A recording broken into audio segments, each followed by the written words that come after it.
Holly, are you there?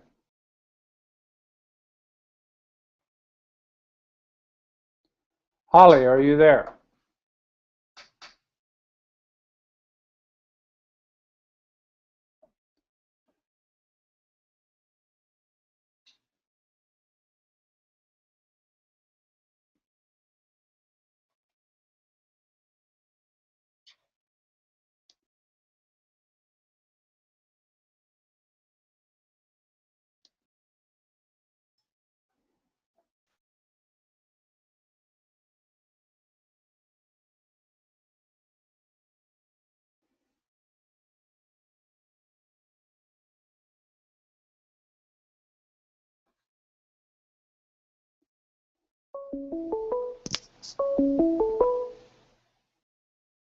Hello?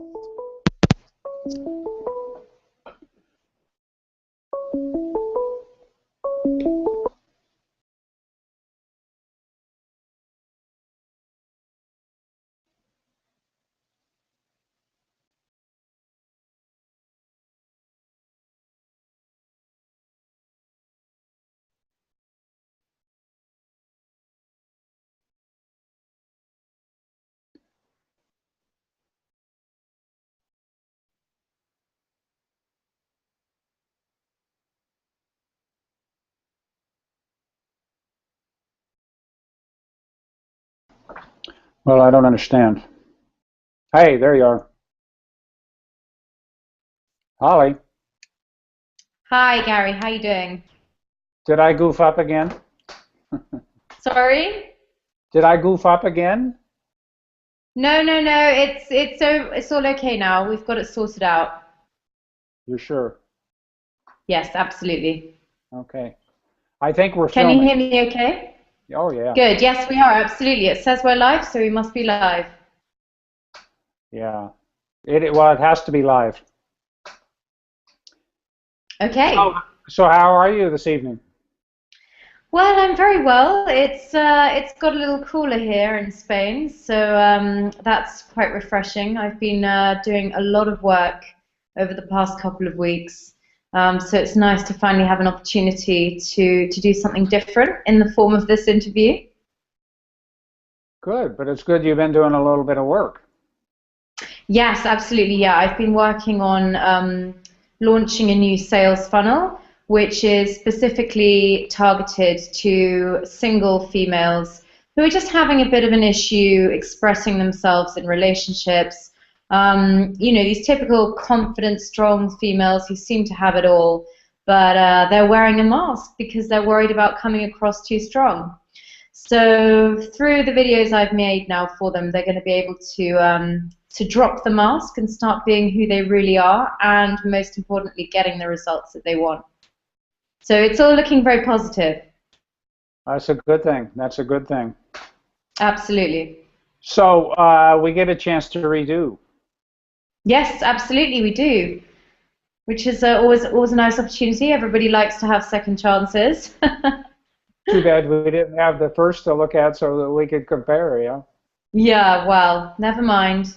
Everything happens for a reason. So here we are. We've got to get it right this time. So I guess we start at the beginning and just start talking about the story again and talking about you and what you're doing and take it where it goes. Absolutely. Sounds good to me. So I guess we started last time. I think a good place to start is with that March 10th of 2009 and the events that led up to the event and you know how what really led to you taking the step that you took on that day. Well, I think, it was a combination of many years spent not really knowing who I was, not knowing how to express myself, and generally just feeling very rejected by society, through the school I went to, the people I was hanging out with at the time. So I was always trying to fit in, and wear this mask and try and achieve this identity of perfection, which of course doesn't exist.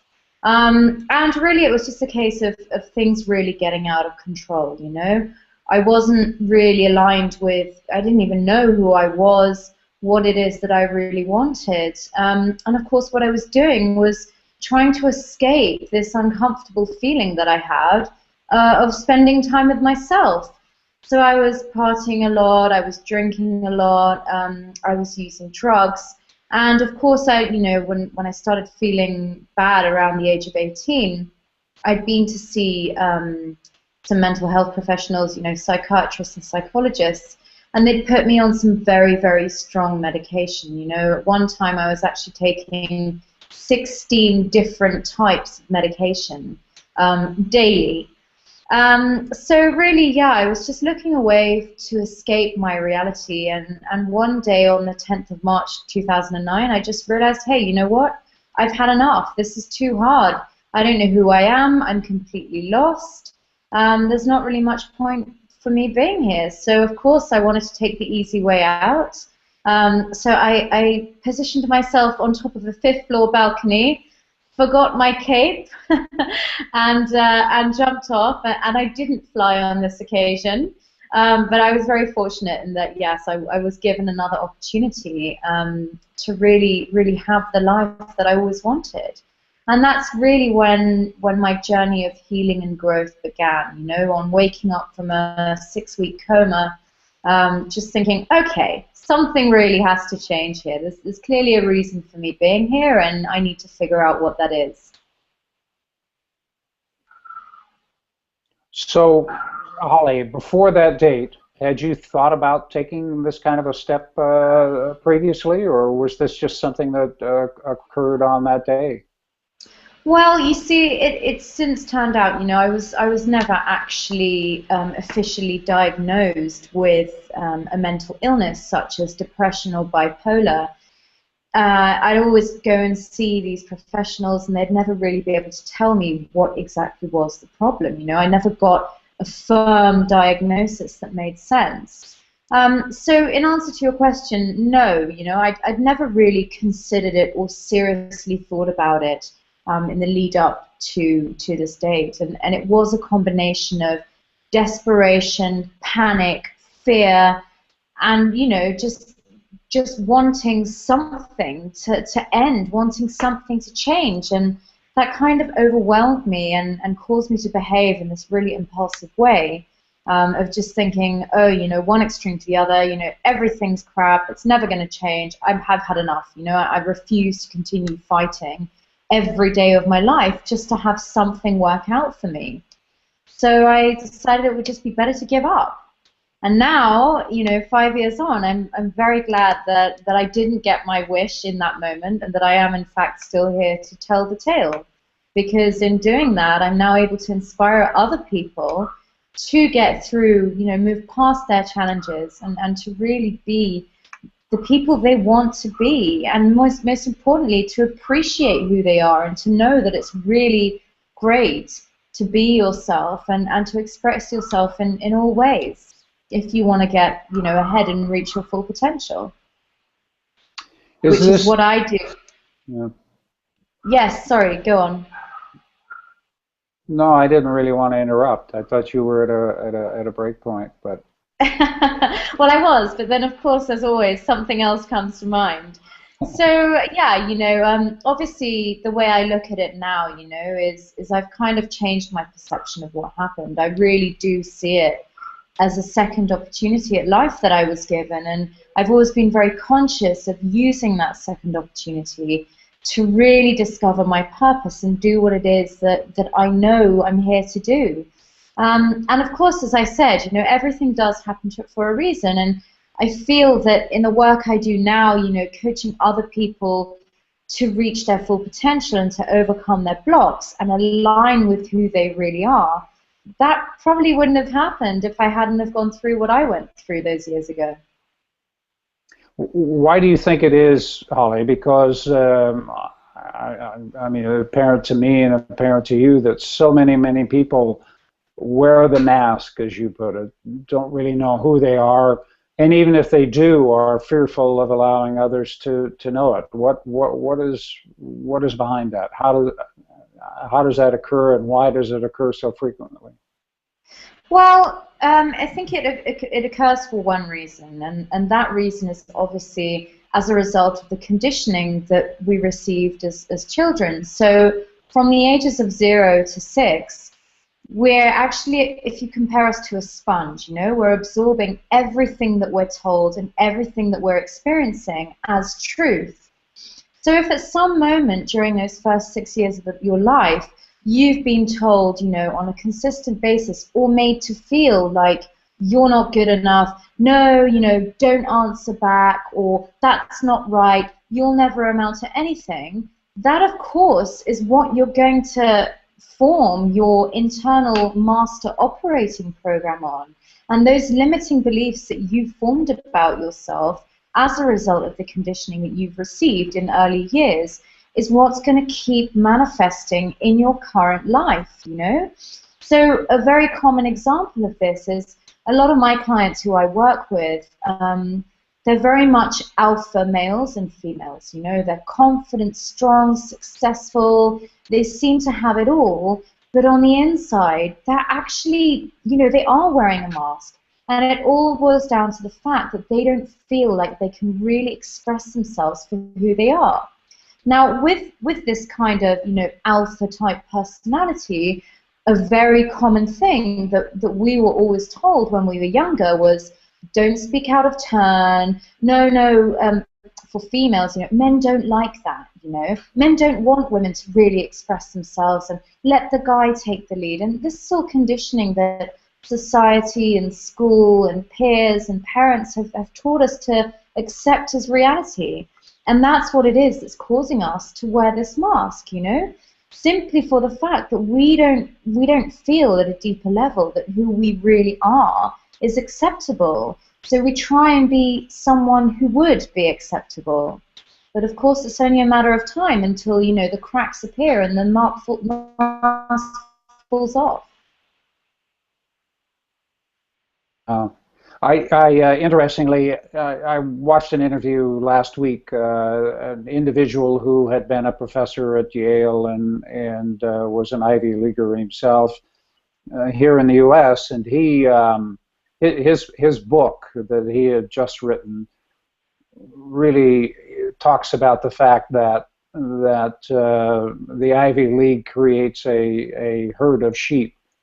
And he talked about the chase all the way through, early years preparatory to getting into an Ivy League school.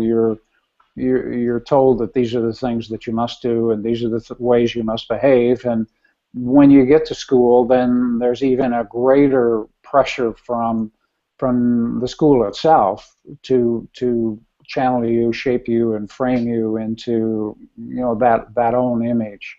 So really, much of this is institutionalized from his perspective, and I guess you would agree with that, yeah? Yeah, I think part of the reason, even if you've been to a really good school, such as Yale or Harvard or you've always excelled at getting good grades. I think the issue is that the majority of these people, once they leave, they're not actually able to really achieve the goals that they've set, or actually that have been set for them. And that's purely for the fact that they're not sensing that this is what they really want to do. Because we so often form, you know, we define success by what our father or mother or school has taught us that success is. So a very common problem in London, where I'm originally from, is, you know, you have all these guys and girls, they go to Oxford, they get amazing grades, they're going into these jobs, you know, in investment banking or hedge funds, and they're thinking, okay, yeah, I'm going to be successful because this is what my dad or my parents have always wanted me to do. And then they get there, they're making all this money, they're working really hard, but they still feel like something is missing. And at the end of the day, they're just not happy, you know, and that is because they're planning their lives according to other people's expectations rather than what it is that they really want deep down. And most of them probably don't even know what they really want as a result of this institutionalized mentality that they've had to go through throughout their upbringing.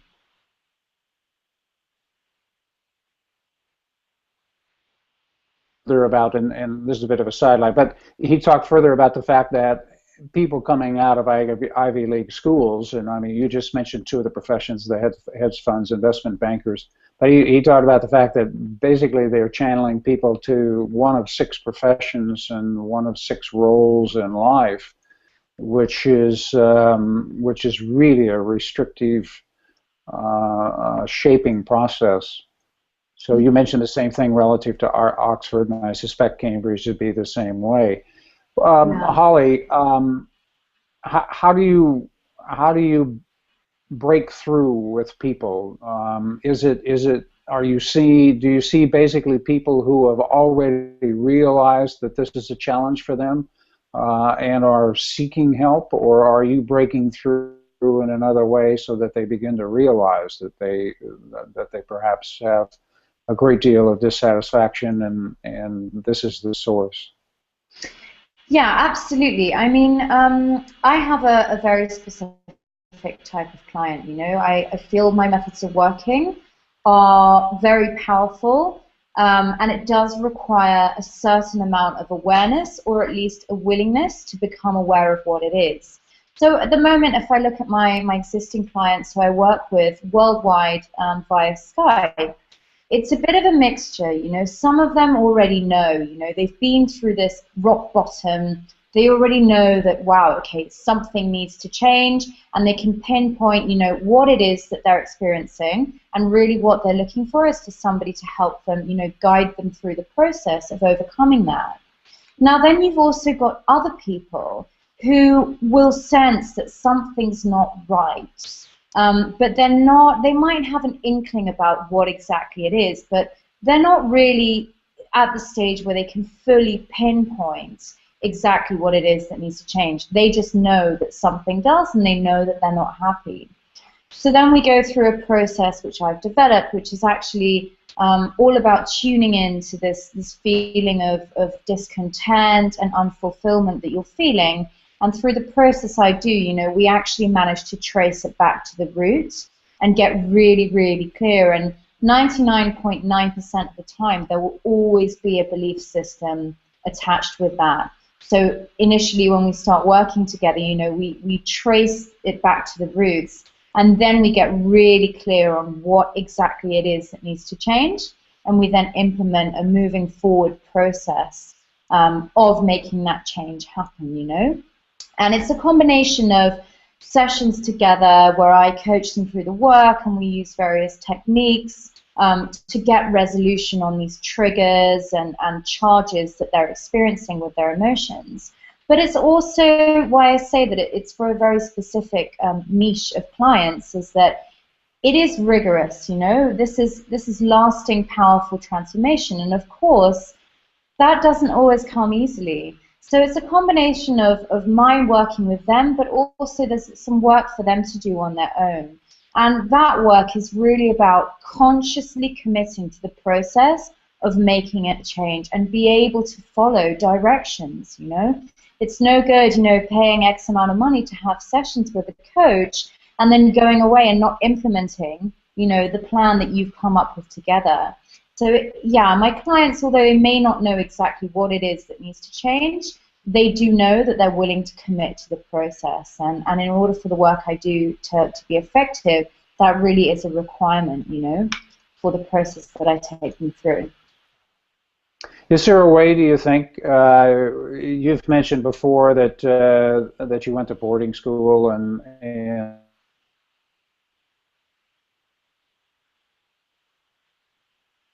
is there something that could be done at an earlier stage? Would you mind repeating that question? I actually just lost you there momentarily. I think it must be the connection. Spain, Yeah. where I am right now, doesn't respond very well to bad weather, and it's not great today. So that's probably why the connection went a bit funny there. Either that or the sun is after us.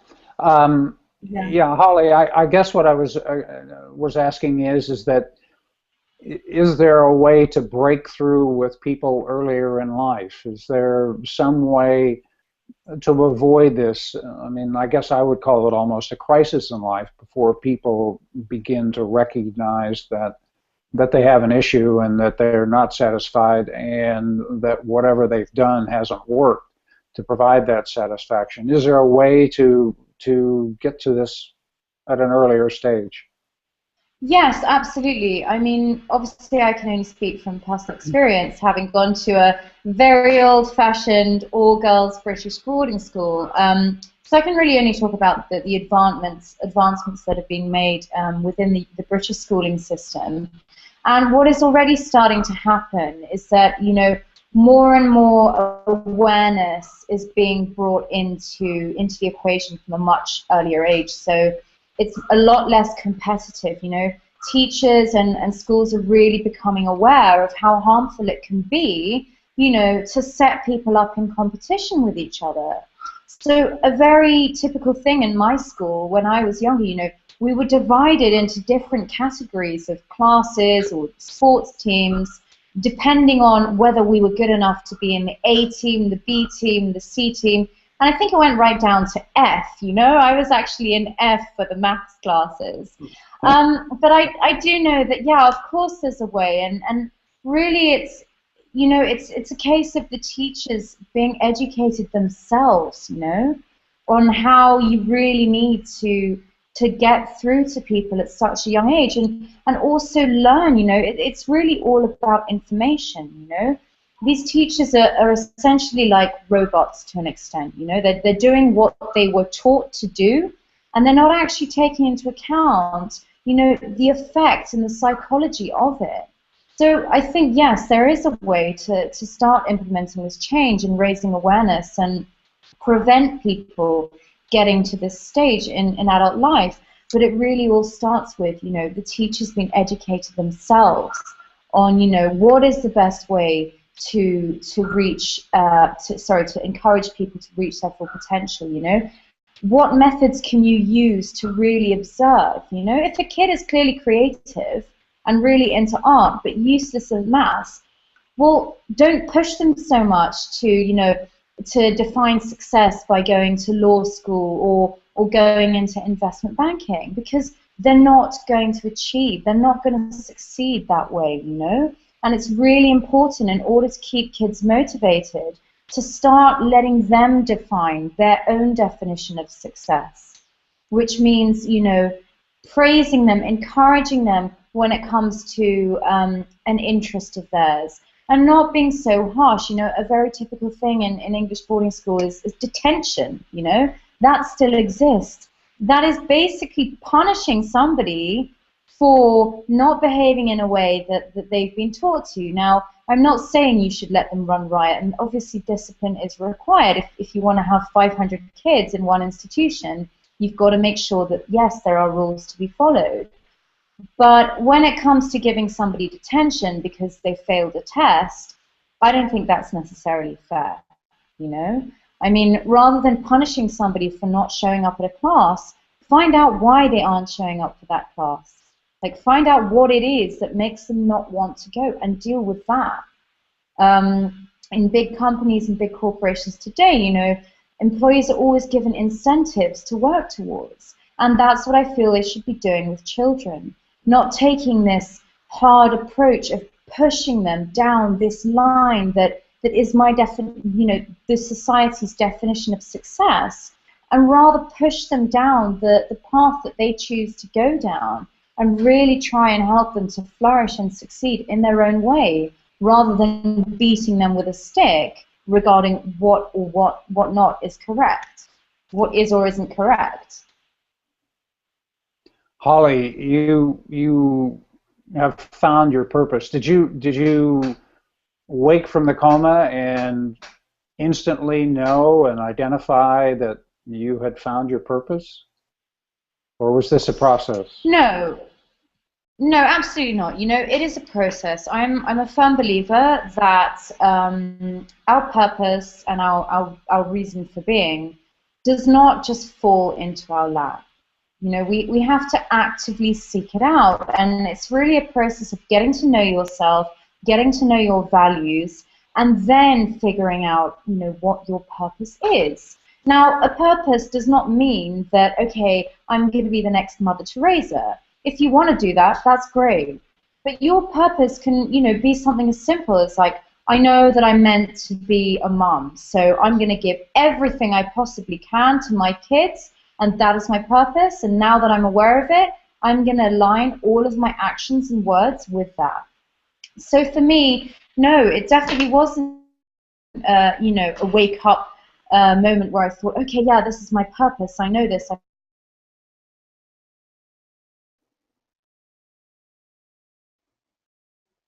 Now I've lost you. Was a purpose, and give me the motivation to find that out. And of course that, you know, that took a few years. I committed to my own growth. I committed to finding out, like, why is this happening? Where does it come from? And what can I do to overcome it? So for me, and this is something that I teach my clients, you know, I feel a lot of it is about information. You know, it's no good telling somebody, you know, this is what you need to do, before they understand why they need to do that and why it's so important, and what is this pattern you speak of? You know, where does it come from? How is it affecting me? Why is it affecting me? So in progressing on that path of my own healing, my purpose became, you know, really clear. I was doing a lot of research, a lot of reading. I was doing formal qualifications, you know, exploring different kinds of therapies. And of course, after 5 years of doing that, you get to the stage where you're seeing all these people around you just go down the route of traditional talk therapy, which, while it's useful, doesn't actually give you any resolution. I thought, okay, you know what? I've got 5, 6 years of this information, of what I know that really works. And I wasn't exactly the person who was most receptive. You know, I've never liked being told what to do. And I'm the kind of person, you know, I want to see results, and I want to see them fast. I want to have a clear idea of exactly what it is I need to do, and then be able to have the steps to actually go away and do that. And that's what I have condensed this, and I believe that my purpose is to use my own experience and everything that's generated as a result, and now condense this information and really share it with other people, you know, and give them the tools that are proven to work in order to get the results that they want, and most importantly, that they deserve. I mean, that's an interesting, I mean, it always seems to me that the stories that we hear about finding purpose and making change in your life is from people who have faced a significant crisis in life. And what you've just said would suggest that that's not necessary at all, but that it is a process. It's one that we can begin even from the first inkling of dissatisfaction with where we are, or lack of satisfaction with where we are. Yeah, absolutely. I mean, I definitely agree with you. There doesn't have to be such an extreme rock bottom, i.e. life or death situation, or you don't have to lose everything to realize you need to make a change. But at the same time, you know, global consciousness is not yet at the stage where everybody is highly intuitive and looking for answers. You know, Western society, although yes, we have religion and we do have, you know, a fair amount of people interested in personal development and healing and spirituality, it's not in the mainstream. You know, it's not being taught in schools. It's kind of like, this is life, get on with it, and this is just how it is, you know. So I feel there does have to be some form of trigger for you to start really looking at yourself and recognizing that something does need to change. If your life is pretty much going well, but you're not feeling 100%, that isn't necessarily enough for everybody to think, okay, things are good and I'm kind of happy. I want to find out how I can be even more happy and make things even better for me. You know, that's not really the mentality that we adopt as a general society. So yeah, I do feel there definitely needs to be some kind of moment that is perhaps bad enough to make us feel, okay, something needs to be done, something needs to change, because I'm not going to carry on like this. So whether that be in the form of depression, a divorce, losing your job, or just waking up on a consistent basis and thinking to yourself, is this all there is? You know, is this all there is to life? And that, of course, is your pivotal moment, which will really instigate you to go out and look for the answers.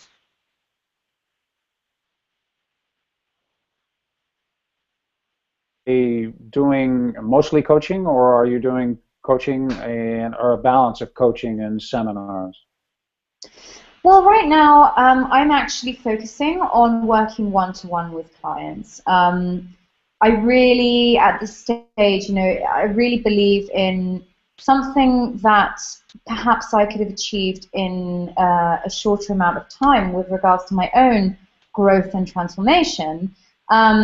Is there are a lot of excellent professionals out there who will, you know, pretty much tell you what you need to do, but they're not actually going to hold your hand through the process and tell you what you need to do at every step of the way. So that's really the difference that I would like to implement with regards to my own program, my own coaching practice. So at the moment, I'm really focusing on working with a select number of people to really, really get them through the process and to see them get the results and the lasting transformation that they want to achieve. Now, obviously, as I'm getting, you know, further research and learning more about how I can kind of not automate the process, because there always needs to be, obviously, you need to be involved personally.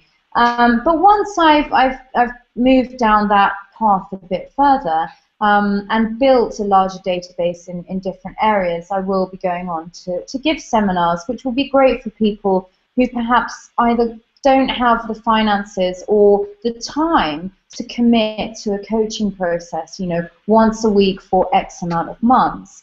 So really the seminars will be based on the feedback I'm getting from my clients and the continued research I'm doing on the biggest challenges that people are experiencing. And I'll be devoting, you know, 1 day, 2 day seminars specifically focusing on breaking through those particular issues. Which will be great for people, you know, who have a weekend spare and they can actually get down to whichever city I'll be in and attend that. And although they may not get as much transformation as they would as working with somebody one-to-one, they will still get a lot from it, you know, and they will be able to go off and start implementing that on their own, which is a great start, you know, something's better than nothing. And that's what I hope to give people further down the line, yeah. You know, I spent many years in the corporate world, and one of the things we would traditionally do at meetings and so forth is invite inspirational speakers, motivational speakers, and people who really are experts in their field. But I always remember that when you left that meeting, you felt really perhaps charged up because somebody motivated you really deeply. But by the time you got on the airplane and headed home, it was gone, totally gone, and you were right back where you were when you sat down in that meeting room. It's one of the things that you just mentioned, which is that it's one thing to stir someone's interest. It's quite another to get them to act and consistently act. So, yeah, those follow-up things are very, very important. Are there other ways that it could be done? I mean, are there ways that, because obviously for many people it's costly, it's time-consuming, and so forth, but are there other ways to keep people focused and working towards a better?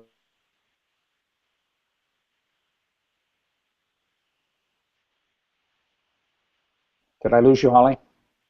Yes, you did momentarily. I heard most of it. I just lost the last bit. Are there better ways or other ways that can help people Yeah, maintain momentum? yeah, the one-on-one coaching is obviously perhaps beyond the means of quite a few people, and surely perhaps the time contribution and so forth is more than their wish to give. But are there other ways that you think that you could deliver your message and motivate people, while at the same time keeping them focused on moving forward with their life?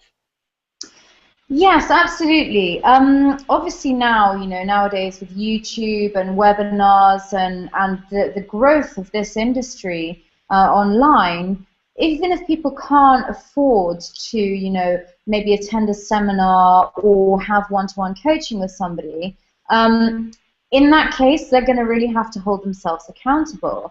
Now, for me, when I first started on this journey, and I too didn't have the means to, pay somebody to help me, to coach me through my own growth, I figured out, okay, well, what do I really enjoy doing? Now, for me, I absolutely love to read. So put two and two together. You obviously go away, you find books on the topics you're interested in or that motivate you or inspire you. Or if you're more of a TV person, you have loads of content on YouTube. And it's interesting you bring that up, because actually that's what I've been working on for the past 2 weeks. Really to give my subscribers, weekly videos where they can, have their issues addressed, and they'll get some useful things for free that they can start implementing into their everyday life. So yeah, really a way to maintain this momentum is, first of all, you have to commit to the process, and you have to really want it, because if you're not going to do that, then nobody's going to be able to change you unless you really want to make a change. And second of all, it's just about, surrounding yourself with this positivity, in your free time. Time alone is the devil's playground, and if you're not filling your thoughts and your free time with things that are high priority importance to you, somebody else is going to come along and fill it with items that are on their priorities, right? So instead of saying, oh, well, I'm at home, I'm bored, I don't know what to do, let's go on Facebook and listen to somebody else's problem, you actually need to say, no, okay, you know what, I've got some free time, I'm going to look up, let's say if you're experiencing self-sabotage, I'm going to go on YouTube and research self-sabotage and watch something on that. Or I'm going to get a book on self-sabotage. And you have to really put that momentum into place yourself. But with regards to getting access, to motivational content, yeah, there are blogs all over the place. On iTunes, you always have podcasts by people, motivational, inspirational speakers who are coming out with this stuff. And of course, it's all for free, unless you want to take it a step further and sign up to some kind of program, it is for free. And it's definitely a way that you can make a start to getting on your track and really start to see the changes that you want to make taking place. Absolutely. Great advice. Holly, I guess I would typically ask people, and I would surely ask you, if there were 3 things that you wanted people to know that would help them better themselves, what would those 3 things be? Okay, So as we know, I am a big fan of my metaphors and my quotes. So the first one, which I'm sure other people have said, but it's kind of like my catchphrase if you want. The first one is clarity is power, yeah? That key phrase is so important, and what that means is you need to get absolutely clear on what it is that you want, what it is that's blocking you from having that right now, and where does this come from? Now, getting clear on something makes it much easier to focus on the outcome that we want to achieve, yeah? If we scatter our energy in 100 different places, well, I want this, and I want this, and I want this, it gets really overwhelming, and you actually end up getting nothing done. It's the same as if you think, well, okay, yeah, my relationships aren't really great right now. I just want to meet somebody and have a good relationship. That's not clarity. You've got to get really, really clear on, okay, what is it exactly that is happening in my relationships now, time and time again? And what is it exactly that I want to change? And what is it exactly that I want to see happen? And you can apply that into all areas of your life where you're experiencing these blocks or challenges. So that's the first one. The second one is, if you don't go within, you will go without. Now, this isn't some kind of like Zen, hippie, sit there in lotus position and meditate. No. But it really is true, you know. It does all start with you. Now, no matter what your circumstances are, it's imperative that you get yourself out of this victim mentality, which I know, trust me, I know can be very, very difficult. But instead of thinking, okay, why me, you know, go in and find out, you know, well, why is this happening? You know, what could be the cause? And a key thing that I always recommend to people, especially when they're experiencing the same patterns repeating, don't worry so much about the story that's going on, you know. Focus on what it is that it's making you feel. So, because, you know, I work with a lot of people having issues with relationships, don't buy into the drama. It's not about the fact that this guy or girl did or didn't call you. It's not about what they did or didn't say. Focus on what it is that it's making you feel. So just sit with yourself, think about all the stuff that's been going on, and tune into how you're really feeling. And once you've pinpointed that feeling, if it's rejection, fear, sadness, you can then use your past as, like, let's say, an internal database of information, yeah? Use your past as your ally. So you then say to yourself, okay, I'm feeling rejected. When was the last time I felt rejected? And you go back to that time. Okay, and when was the first time that I can remember feeling the same way? And then you look for all the similarities and common traits of the situations, so you can really start to hone in on the root cause, yeah? So it is all about, you know, going within and really getting to know yourself and how it is you're feeling and why these things are still happening, because at the end of the day, you can go to the best coach in the world, you can go to the best psychologist in the world, but they are not you. They can't tell you exactly what it is that is the problem. What they can do is facilitate proven methods, which I do as well, which can help you trace yourself back to the root cause a lot quicker than you would be able to do on your own, because obviously we've been through, you know, years of training. But yeah, it's all about going within, and you have the answers either at a conscious level or at a subconscious level. And the third and final thing that I would suggest, let me see, as it's the last one, I've got to pick it wisely. 3 tips that I can give people to really, you know, making a change. Yeah, it's similar to the first point I mentioned. You've got to get yourself into an empowered mindset, you know. You've got to stop wallowing in everything that's happened so far, and you've got to make the choice that, right, I'm going to be the director of my own life now, and I am going to make this change. So that's about shifting your perceptions. Instead of wallowing in the, why me, why did this happen, I can't pull myself out of it, it's okay to do that. Give yourself a period of time to have that, you know, however long it takes that you need to grieve whatever it is that's going on or feel the emotions to cleanse them. But then you really need to get back on the horse and staying in the victim mentality. So a really good example that helped me a lot is train yourself to start saying, instead of why did this happen to me, or why again is the same thing happening, and why is this person speaking to me like that? Start teaching yourself to think, what can I learn from this experience? What is this awful, no matter how bad it is, what has this taught me? And how can I use it to my advantage? And that really is about learning to live in an empowered mindset. So those are the three key points that I would say are crucial to really being able to make that change if you're planning on doing it on your own. Wow, very good. There's one book that I would recommend to you, since you're a voracious reader. There's a book called The Thought Exchange.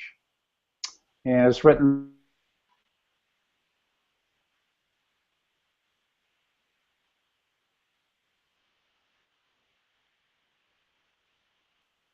by Friedman. A lot about thoughts and feelings, and I think it would. He writes in a little complicated and convoluted way to a certain extent, but his basic thoughts are quite interesting, and you might find them good. Yeah, absolutely. So, Holly, what should I ask you now? I don't know, Gary. Whatever you feel like asking me. I read this thing about interviewing, which basically said that the laziest question possible is what should I ask you that I haven't asked you? And well, sometimes I think it's really a good it's a good technique.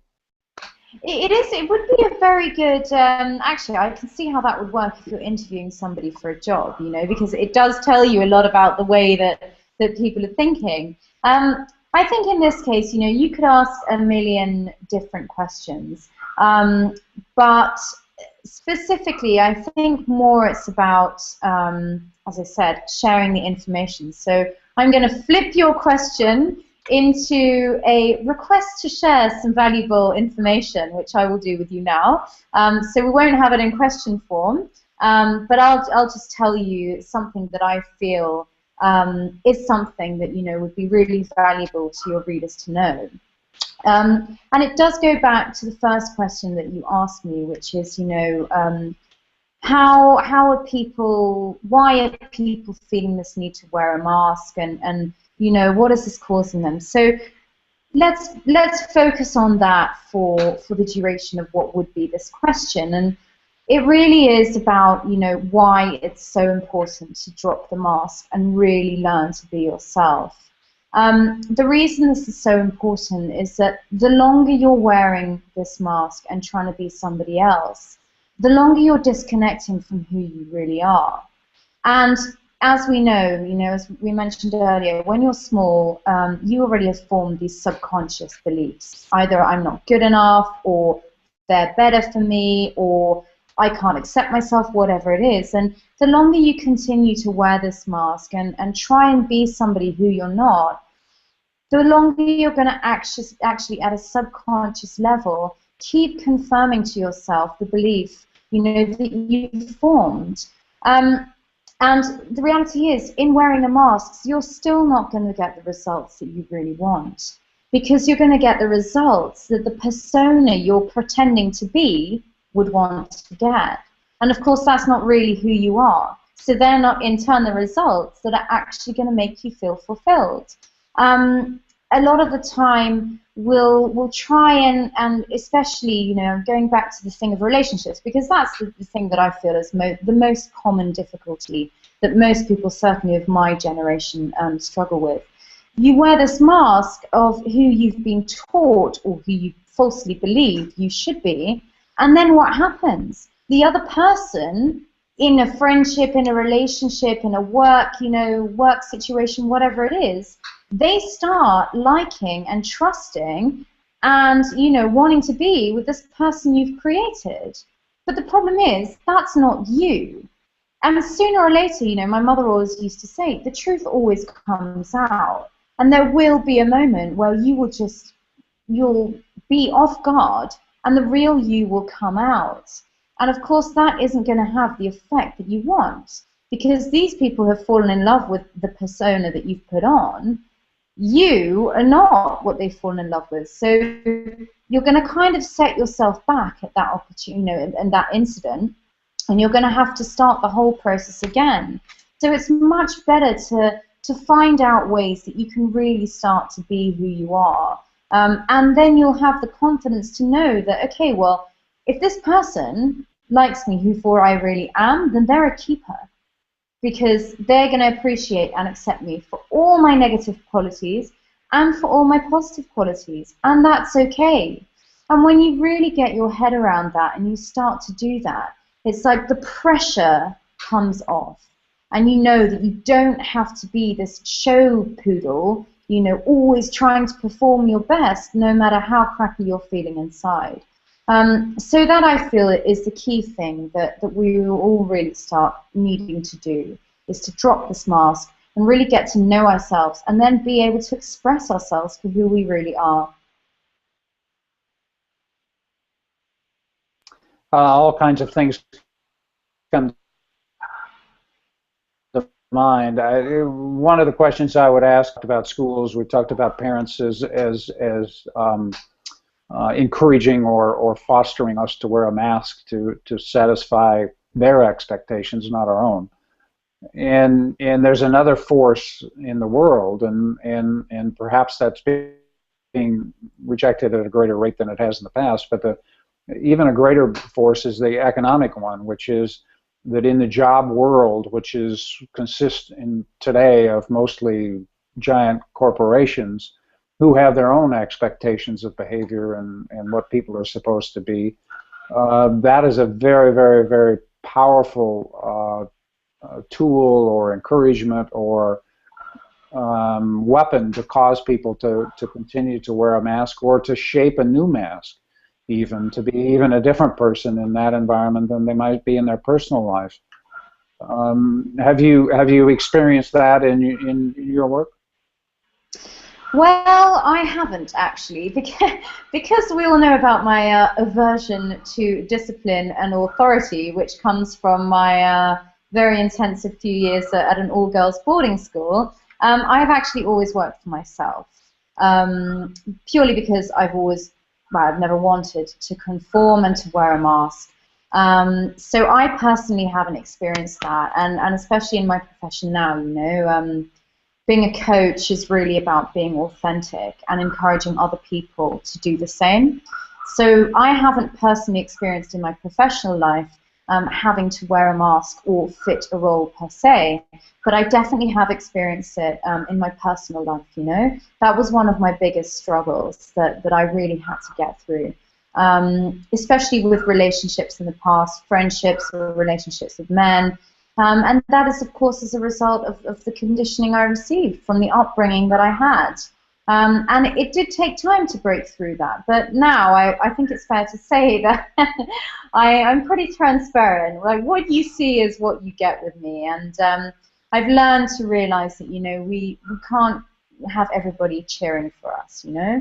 So a little expression that I like to use is, if you're not going to cheer for me, you know, jog on, for want of a less rude phrase, you know. And it really is true, you know, in business, in personal relationships, no, you're not going to be in a situation where absolutely everybody's going to like you. And that's okay.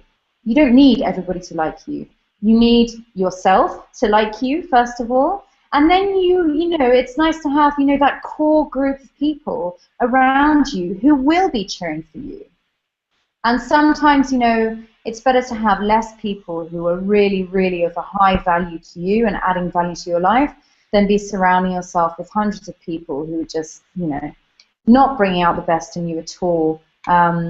Especially in the early stages, you really need to look after yourself. So it's about acceptance again. But yes, I certainly have experienced it. And yeah, I mean, you get through it, you know.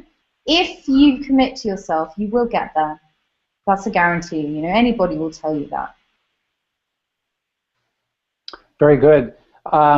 You know, I was thinking as you were talking about, you mentioned the last time we talked about coming to the U.S., coming to Los Angeles to continue your efforts. Hmm. Um, and I thought about when we talk about the mask and the contrast between the mask and those who act for a living, um, who clearly wear a mask.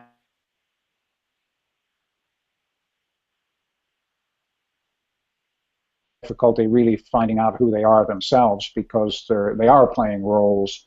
The role may vary from time to time, but they are playing a role. You, is there a parallel there? Is there a thought about that?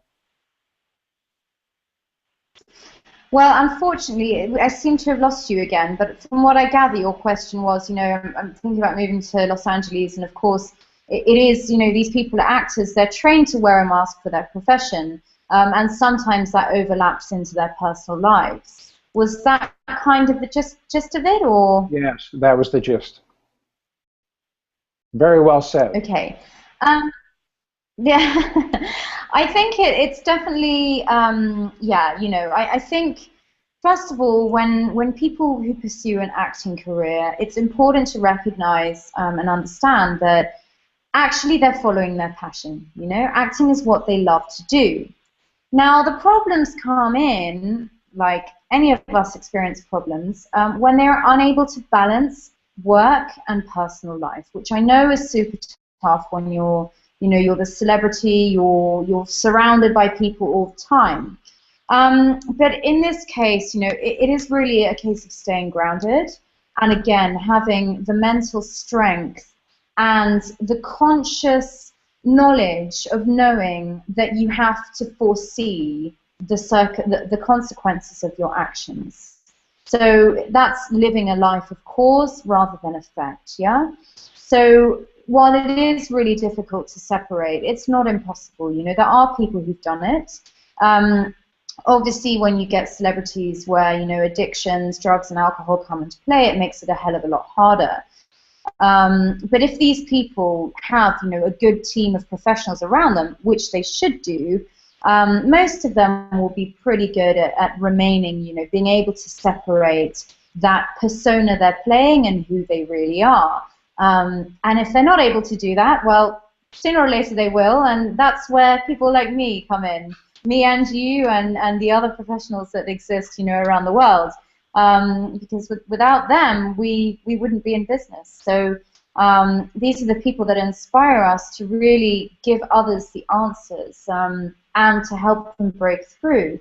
So yeah, but I mean, to summarize, yeah, it really is just maintaining that balance and learning to separate, work from reality, which can be very difficult, but something that has to be done. And some people will learn the easy way and know that from the beginning, especially with all, the increasing amount of awareness that's coming in at a global level now. And other people, unfortunately, have to learn the hard way. But most people do learn sooner or later, even if that only happens when they're 50 or 60 years old. Most people do. They do learn. And they are able to implement that change they want to at the end of the day. Interestingly, in the process of launching the magazine, I communicated with a guy that I haven't communicated with in a long time, but I sent him the message about the magazine and what we were about, and he wrote back a very simple thing, which is, "I'm too old to change." How do you feel about that? I feel that yeah, I mean, of course, that's what's going to be said. We forget that people of, the age of 60 or 70, they, depending on obviously where they've been brought up and their circumstances, they're of a different generation. Us who are younger, like you and I, Gary, we're Yeah. we're much more open to, we're much more aware. And this is all to do with, of course, the energy that's shifting on a global conscious level. So for some people, yeah, you know, my mum, for example, will consider herself, oh, well, it's too late now, you know, as would a lot of people. But the reality is, no, it's not too late. You know, fine, you may be 60 or 70, but you also might live until you're 100. You might only live until you're 70 and 10 days, but that doesn't matter. What matters is the last 10 days, even if you've only got 10 days left to live, you will have started to make a change. You know, you will ultimately have taken back your power and really made that decision, okay, something wants to change. It's not about, you know, the end result. It's about the process. And even if, you know, even if you feel like you're past it or that's just the way it is, it's too late, it's not. Because in wanting to try different things and follow a different path, ultimately, you're going to feel more fulfilled no matter what your age is. So I don't 100% agree with that, but I can completely understand that, yeah, I mean, that's the general mentality that people of an older age tend to have.